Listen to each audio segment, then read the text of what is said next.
Hi, I'm Carolina, the owner-operator of Lady C Cakes based in Los Angeles, California, and I'm going to show you the process of making a wedding cake today. Let's get started. When I get the call for a wedding cake, I know it could go in so many different directions. The inspirations usually comes mostly from the story of the couple, what their traditions are, and I'm trying to design the cake around that.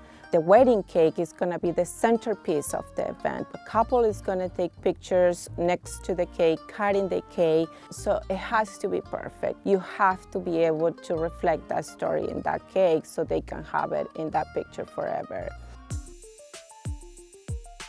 I like to have equal amount of buttercream and cake so the person that is eating the cake is able to have all the flavors in one bite. So you have to trim the cake and clean it up a little bit. The trick to do it is using a turntable and always keep the knife in the same position. Don't move the knife, just move the turntable and the layers will be all the same.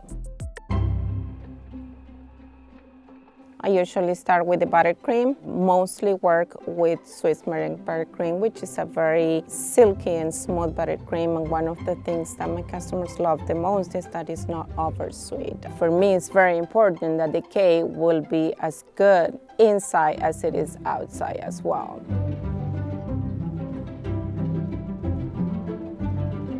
You crumb coat it and put it in the refrigerator for a little while.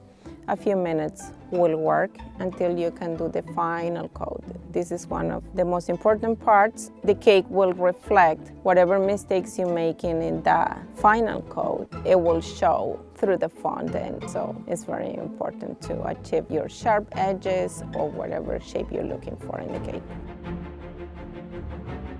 Working with fondant it could be very complicated. Fondant can crack, it can melt, and when you start rolling, little air bubbles start popping up, and you have to try to manage to take them out because they look horrible in a cake, of course. Using a little bit of shortening helps you to keep them moist in fondant. The opposite, when the fondant is too sticky or wet, it's not easy to work with. You use cornstarch or powdered sugar. I prefer to use cornstarch. Powdered sugar to me kind of dries out fondant a little quicker. And it's very trendy right now to have cakes with sharp edges on the top. One of the ways that it works the best for me is flipping the cake over and smooth the fondant once the cake is upside down, which is a little risky and sometimes it can go wrong. All bakers have different techniques to do different things. I guess I like to live on the edge all the time, and that's kind of like my thing. I use this technique to kind of have that look of concrete, I will say. And it's a pretty simple technique with thin foil. The result is very unique and impressive with a simple thin foil ball. To make the flowers, you can always work in different ways. You can do it by hand or use these amazing tools that we have these days with different silicone molds, which makes it easier. And in this case, the idea of the look of the cake is to blend those flowers are coming out of the concrete. One of the best ways to glue fondant with fondant is just a simple tiny bit of water, and that will act as a glue as soon as it dries out. Fondant hates humidity. You live in Florida or any other part of the country that rains all the time, it will be very hard for you to work with fondant. I still, these days, with all the experience times that I have to take the fondant out because it didn't work, because the fondant ripped.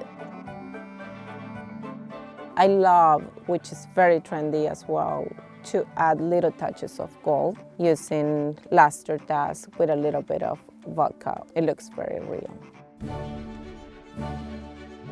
The last details of the cake that I used today, I wanted to add a little bit of a modern twist. So I decided to come with this idea, which is a simple technique, but it looks so beautiful at the end. I use wafer paper. You have to be a little more careful. It breaks very easily. It's wafer, it's edible.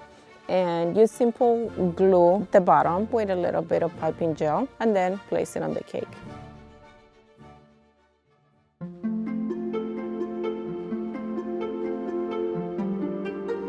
It's very surprising how people can get so emotional when they see a cake. They cry. I understand, but I can't believe it sometimes. Why are they crying, you know? It's the cake. And again, I remind myself, it's not just the cake, it's what they were telling me for months, you know, that they want to see, what they went through. It's incredible. It's such an honor to be part of a celebration like that with one of my cakes. It's beautiful.